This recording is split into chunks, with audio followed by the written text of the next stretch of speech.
Every morning for 9 years, Amara Cole pressed play on the same recording and listened to Steve Harvey's voice tell her she was going to be okay. She was 6 years old the first time she heard it. She was 15 the morning she walked onto the Family Feud stage, and he said, "Good morning," and she stopped moving entirely, one hand on her cane, head tilted 3 degrees to the left, the way her mother said she always did when she was cataloging a sound she already knew. Then Amara Cole said, "You're the one from the tape." Steve Harvey's production coordinator would later say she had been standing 3 feet away and still wasn't sure she had heard correctly. The audience had no idea what Amara meant. Steve Harvey knew exactly what Amara meant because he had made that recording himself in a church basement in Birmingham, Alabama in 2012 for 14 children he had never met and would likely never meet, at the request of a grief counselor named Dr. Patricia Owens, who ran a bereavement program for children who had lost a parent. He had recorded it in one take, sitting on a folding chair in a Sunday school room with crayon drawings on the walls, and he had said, "I don't know your name, but I know you're hurting, and I need you to hear this from somebody who has been in a dark place and found his way out. You are going to be okay. Not today, maybe, but you are going to be okay." He had forgotten about it within a year. Amara Cole had been listening to it every morning for 9. It was a Wednesday in June 2022 at the Fremantle Production Studio in Atlanta, and nobody in that building knew that the quiet 15-year-old in the yellow sundress with the white cane had been starting every single day of her remembered life with Steve Harvey's voice in her ears before she was willing to get out of bed and face what the day required of her. Amara had been born with Leber congenital amaurosis, a retinal condition that had left her with light perception only in her left eye and nothing in her right since birth. She had never seen a face clearly.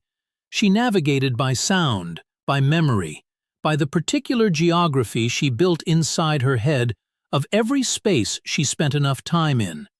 She could tell you the layout of her high school in Tuscaloosa, Alabama, by the way the air changed near the gymnasium doors, and the way the cafeteria's smell hit 3 steps before the hallway ended. She had never seen a sunset. She had seen light, the blurred, sourceless glow of it through her left eye, and she had built a life around what light couldn't tell her, which was most things. Her mother, Denise Cole, had raised Amara alone since Amara was 6 years old. That was the year Amara's father, James Cole, died of a brain aneurysm on a Tuesday morning in March while he was making breakfast. He was 34 years old. Amara had been in the kitchen with him. She had not seen him fall, but she had heard it, and she had heard the specific quality of the silence that followed, and she had understood at 6 years old in the way that children understand catastrophic things, not with words, but with the body, that the silence meant something that could not be taken back. Denise had called a grief counselor within 2 weeks, not for herself, for Amara. Dr. Patricia Owens ran a program out of a church in Birmingham, 2 hours from Tuscaloosa, that served children navigating parental loss. She worked with Amara for 3 years. In their 2nd month together, Dr. Owens had played the recording. She had used it before with other children.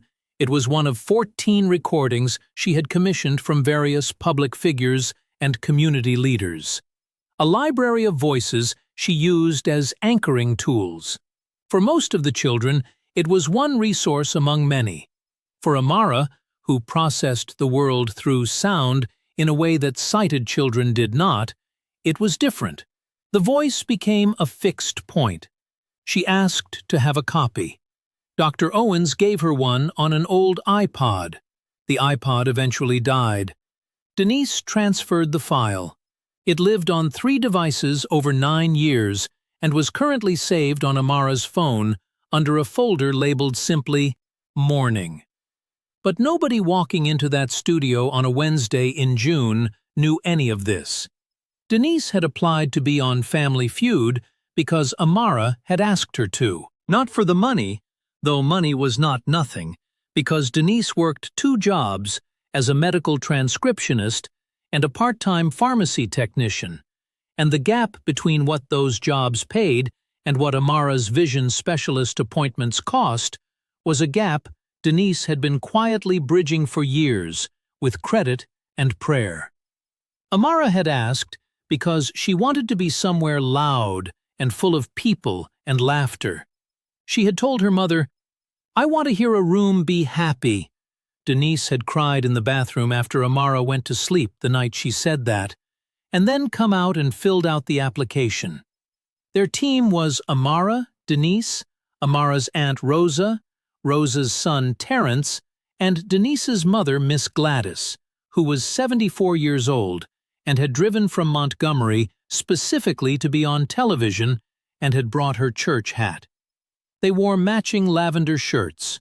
Amara's was pressed. She had done it herself, by feel, that morning in the hotel room, because she said she could tell when fabric was wrinkled by running her fingers across it, and she preferred to do things herself when she could.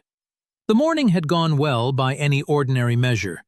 The warm-up had made Amara laugh, a real, full laugh that Denise said she hadn't heard in a while, not since before junior year started and the schoolwork got heavy. The green room had been loud and warm, and Miss Gladys had immediately befriended the competing family, the Park family from Nashville, and had showed them photos of her church hat collection on her phone. Amara had sat quietly and listened to the room and built her map of it. And then Amara Cole had walked onto the Family Feud stage, and Steve Harvey had said good morning, and Amara had stopped. "You're the one from the tape." The audience laughed, a little uncertainly, because they couldn't tell if it was a bit. Steve Harvey was not laughing. Steve Harvey was looking at this 15-year-old girl with her cane and her pressed lavender shirt and her head tilted 3 degrees to the left, and he said, very carefully, "What tape, sweetheart?" Amara told him. She told him about the iPod and the 3 devices and the folder labeled Morning and the 9 years and the way she pressed play before she was willing to get out of bed. She told him in the even, considered way that she explained most things, without performance, without self-pity, with the particular precision of someone who has learned that clarity is a form of navigation. She was standing on a television stage in front of a studio audience describing her morning routine to a man whose voice had been her first sound of every day since she was 6 years old, and she described it the way she might describe a recipe. Matter of fact. Present. The studio fell completely silent. Steve Harvey stood at the podium and did not move for a long moment. Then he said, "How old were you when your dad died?" Amara said, 6. Steve said, "And you've been listening to that since you were 6? It was not a question. Amara said, "Every morning." Steve said, "Every morning."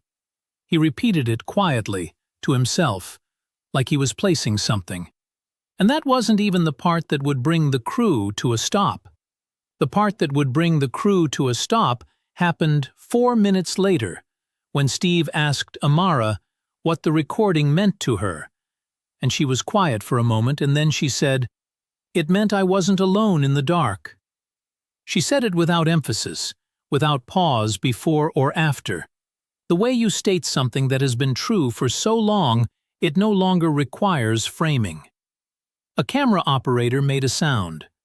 Not words, just a sound.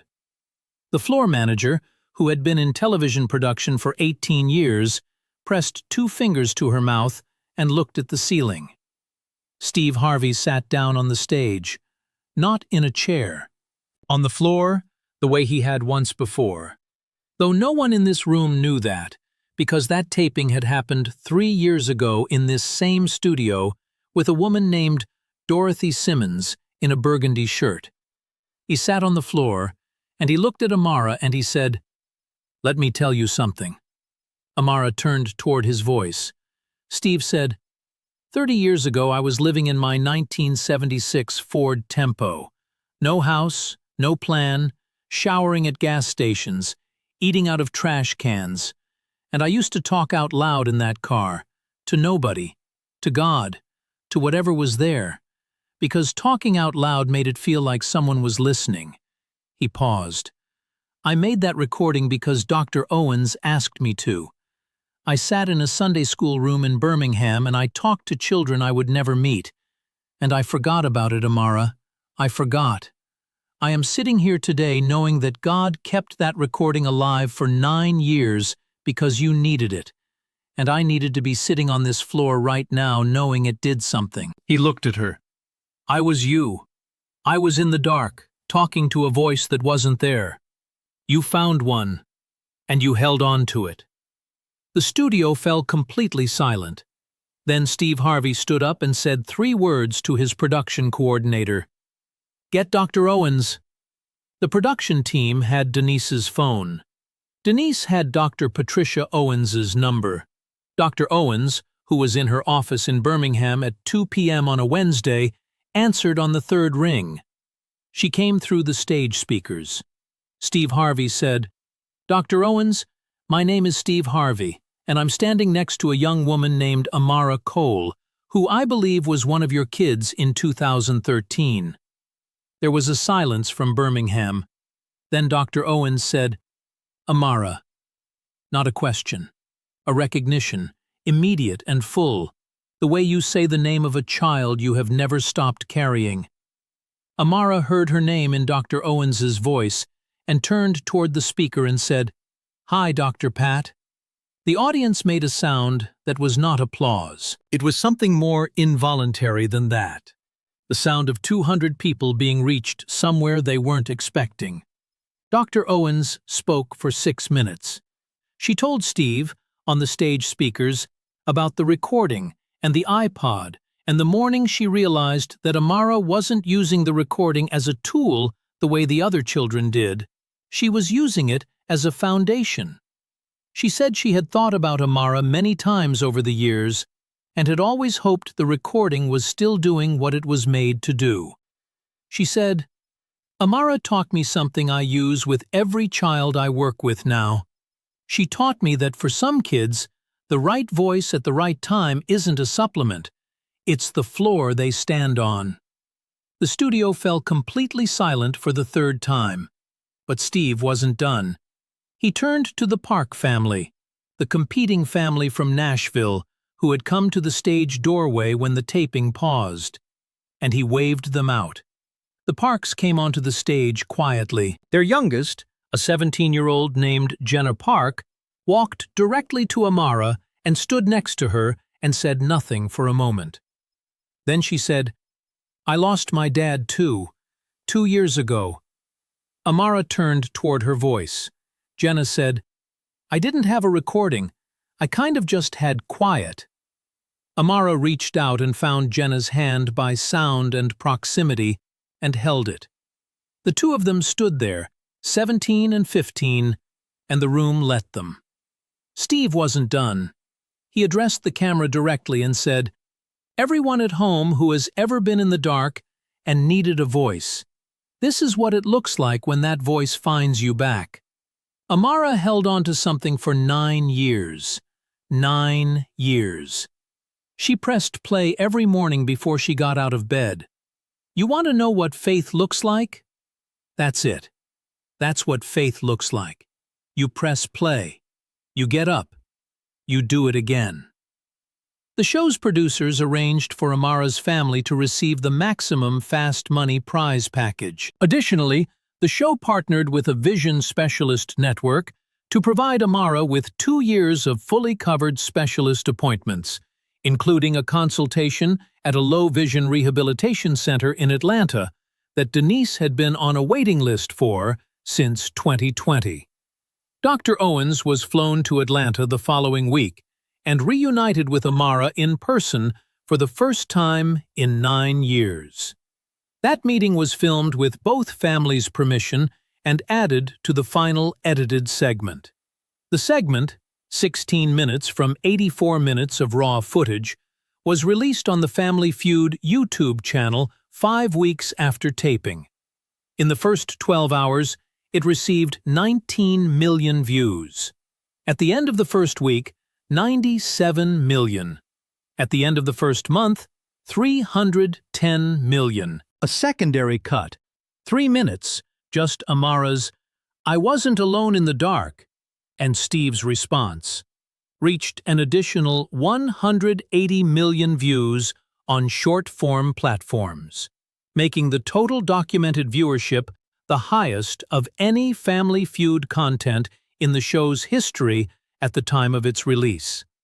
The hashtag #NotAloneInTheDark generated 8.3 million original posts across platforms over 11 days, the majority from blind and low-vision community members, grief counselors, and parents of children with visual impairments sharing resources and stories. Steve Harvey established the Morning Voice Fund 6 months after the taping, named for Amara's folder label. The fund supports grief counseling programs serving blind and low-vision children who have experienced parental loss, with a specific focus on audio-based therapeutic resources. In its first year, the fund trained 340 grief counselors in audio anchoring techniques and distributed resource libraries to 28 programs in 19 states. Dr. Patricia Owens joined the fund's advisory board as founding clinical director. Amara Cole, who had wanted to study audio engineering since she was 12 years old, because she understood better than most people that sound was a complete world, was connected through the fund with a mentorship program at a music production school in Atlanta. She began remote coursework in September 2022. Her instructor described her, in an interview with a disability advocacy publication, as having the most precise internal sound architecture I have encountered in 20 years of teaching. In a 2023 interview, Steve Harvey was asked what he thought about when he couldn't sleep. He said, "I think about a Sunday school room in Birmingham and a folding chair and crayon drawings on the walls.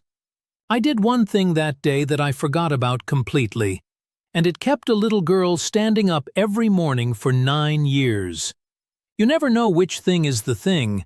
You just have to keep doing the things." Miss Gladys, Amara's grandmother, wore her church hat in the final broadcast segment. She is visible in the background of 3 shots, sitting perfectly upright, hat level, expression serene, as though she had always known this was how the day was going to go. Amara still presses play every morning. The folder on her phone still says "Morning." The recording is the same one: Steve Harvey, folding chair, Sunday school room, crayon drawings, one take, 2012. She told a journalist in 2023 that she had no plans to stop listening to it. She said, "It's not a crutch, it's a ritual. There's a difference." Then she said, "And now I know what his face sounds like in person. It sounds the same." What Amara Cole carried into that studio was not a story she was planning to tell. She was planning to play a game show with her mother and her aunt and her cousin and her grandmother in the church hat. The story was already there, folded into her morning, pressed into a phone file, 9 years deep. The stage just gave it somewhere to land. That is how the most important things tend to arrive. Not announced, not performed, but already fully formed, waiting for a room quiet enough to hold them. Amara had been building that room herself, every morning for 9 years, one press of play at a time. She just didn't know yet that the voice was going to be there when she walked in. If this story reached you somewhere quiet, share it with someone who needs a voice today. Subscribe so you never miss a story like Amara's. And if you have ever had a recording, a voice, a song, a prayer that kept you standing, tell us in the comments. We read every single one.